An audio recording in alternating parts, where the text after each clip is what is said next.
실제 제가 어제 오후 방송에서 어떤 방송했습니까? 이거 방송했었죠. 정자동 피의자를 공천하려는 움직임을 보이고 있다라는 제가 방송해드렸습니다. 그러니까 지금 정자동 피의자로 적시된 안태준이라는 이재명 측근을 지금 민주당이 공천 작업을 하고 있다라는 소식 제가 전해드렸습니다. 제가 어제 자세하게 전해드렸어요. 자, 그래서 제가 궁금했던 건 이겁니다. 과연 이 사람만 있을까? 더 나아가 더 궁금했던 것은 무엇입니까? 정자동도 있는데 다른 건 없을까라는 궁금증이 들었다라는 겁니다. 그래서 제가 추적했던 게 무엇이냐면요. 뭐니 해도 이재명 생각하면 뭐가 떠오릅니까? 대장동입니다. 그래서 제가 대장동과 관련된 추적을 좀 해봤어요. 그런데 참 신기한 게 지금 민주당 내부에서 문제가 되고 있는 이 정체불명의 여론조사 과정 속에 대장동이 등장을 한다는 거예요. 신기하죠, 신규 여러분? 어떻게 등장을 하는지 제가 지금부터 하나하나 풀어드리도록 하겠습니다. 자, 그러니까 지금 이 전국의 정체불명 여론조사와 관련돼가지고 가장 먼저 목소리 낸 사람이 누굽니까? 문학진입니다. 과거 친명으로 분류됐던 문학진이에요. 실제 문학진이 뭐라 그랬습니까? 이재명 비선 경기도팀 농간에 흔들리는 당이다 라고 얘기를 했고, 이런 과정 속에서 오늘은 유령 설문조사 당대표실이 설계 지시했다 라는 얘기까지 했습니다. 그리고 오늘 어떤 보도들이 나오고 있느냐, 그 과정 속에서 이한주, 정진상, 김현지, 이재명의 비선팀이 가동되었다 라는 얘기들까지 나오고 있는 겁니다. 자, 그러니까 지금 점점 이재명의 비선 경기도 팀이 수면 위로 올라오고 있다는 것을 확인해 볼 수 있다는 것인데, 자, 그럼 결국에는 뭐겠어요?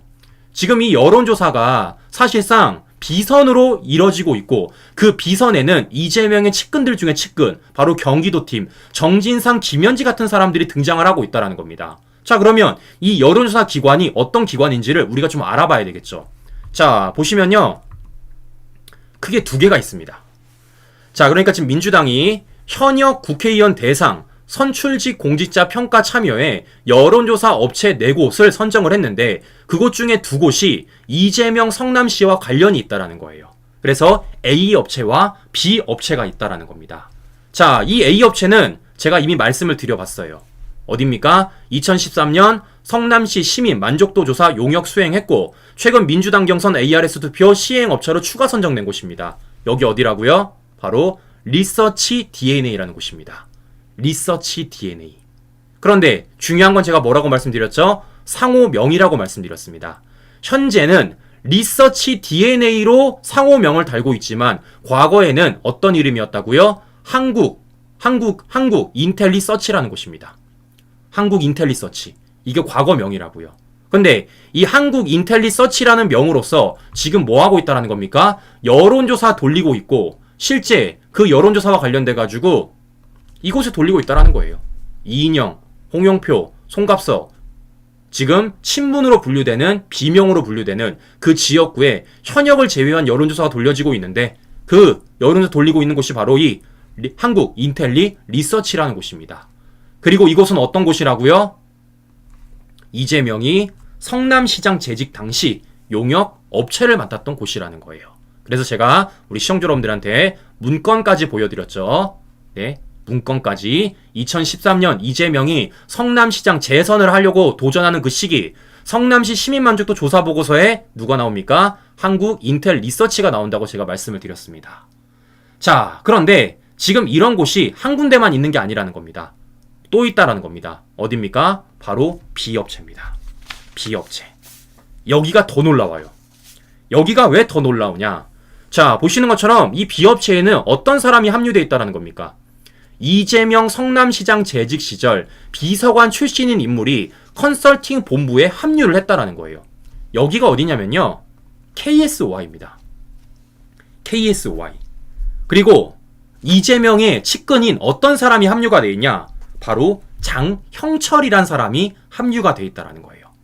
장형철. 자, 장형철에 대해서 설명을 좀 간략하게 드리면요, 이 사람이 어떤 사람이냐? 소위 말하는 믿고 쓰는 성남 라인에 속하는 사람이라는 겁니다. 그러니까 이재명이 성남시장도 했고 경기도 지사도 맡았는데 그 교집합에 들어가 있는 사람이 누구냐? 바로 장형철이라는 겁니다. 네, 전 경기연구원 부원장도 맡았고요. 대선 당시 정진상과 함께 선대위 비서실 부실장까지 맡았습니다. 그러니까 이 장형철이란 사람이 언론에 많이 알려지진 않았지만 사실상 정진상과 똑같을 정도로, 정진상과 같은 선상에 있을 정도로 이재명한테는 믿고 쓰는 성남 라인이라는 거예요. 성남에도 경기도에도 교집합에 정진상과 함께 놓여있는 사람이라는 겁니다. 그런데 이 사람이 지금 어디에 가 있다는 겁니까? 이 논란이 되고 있는 이 여론조사 기관에 뭐로 합류했다라는 거예요. 컨설팅 본부로 합류를 했다라는 것입니다. 더 재밌는 것은 이 사람이 언제 합류를 했느냐? 민주당이 여론조사 기관을 모집할 그 당시 진행 중이던 10월 달에 이곳에 들어갔다라는 거예요. 그리고 이 여론조사 기관은 지금 뭐 하고 있다라는 겁니까? 민주당 내부 여론조사를 돌리고 있다라는 겁니다. 자, 그런데 제가 이 장영철과 관련돼 가지고 조사를 좀 해보다가 되게 놀라운 걸 하나 발견했습니다. 어떤 걸 발견을 했냐면요. 바로 대장동이 나와요. 대장동. 자, 무슨 얘기냐? 대장동 게이트가 터졌을 당시 어떤 내용들이 나왔었냐면요. 이런 내용들이 나왔습니다. 이재명의 최측근인 정진상이 대장동 아파트 분양받았다고. 더 나아가서 이재명의 측근인 김현지도 대장동 아파트 분양받았다는 소식이 들렸었습니다. 그런데 찾아보니까요. 이 두 사람은 받은 게 아닙니다. 누구도 받았느냐? 이재명 전 비서관도 대장동 아파트 소유했다라는 거예요. 그 사람이 누구냐? 제가 방금 말씀드렸던 장영철이라는 겁니다. 장영철. 그러니까 정진상도 김현지도 분양받은 대장동 아파트를 장영철도 분양받았다라는 겁니다. 그리고 이런 장영철이가 지금 뭐하고 있다라는 겁니까, 시청자 여러분? 이 문제에 여론조사 업체에 들어가서 컨설팅 본부에 합류를 하고 그런 과정 속에서 민주당의 정체 모를 여론조사가 돌아가고 있다라는 거예요. 신기하죠? 신기하죠? 자, 그런데 더 신기한 건 이것뿐만이 아니라는 겁니다. 무슨 얘기냐? 지금 이 장영철이 살고 있는, 그러니까 장영철이가 지금 사는지 안 사는지도 모르겠어요. 이걸 팔았는지 안 팔았는지는 모르겠습니다. 제가 뭐 개인정보를 떼올 수는 없으니까요. 근데 장영철이가 대장동 당시 아파트를 분양받을 때 어디를 분양받았냐면요. 판교 퍼스트힐 푸르지오라는 곳을 분양받았습니다. 거기가 어디냐면요. 바로 화천대유가 시행을 했던 곳이에요. 네, 화천대유가 직접 시행을 했던 곳입니다. 그래서 1547억 이익을 봤던 그곳이 바로 지금 장형철이 소유하고 있다라는 판교 퍼스트힐 푸르지오입니다. 거기가 어디냐? 바로 여기예요. A1, A2. 이 A1, A2가 어디냐? 제가 말씀드렸던 것처럼 거기가 바로 여기입니다. 판교 퍼스트힐 푸르지오. 자, 그런데 더 재밌는 건 무엇이냐면요. 이 판교 퍼스트힐 푸르지오에 누구도 살고 있느냐? 누구도. 바로 정진상도 살았다는 거예요. 이건 뭐야? 네?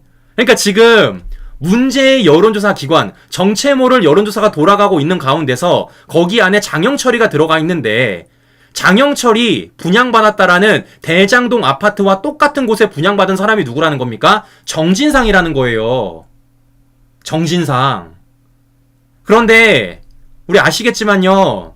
지금 정진상 어떻게 있습니까? 보석 석방됐습니다. 작년 4월 달에 구속된 지 5개월 만에 보석 석방됐어요. 그럼 저는 궁금한 겁니다.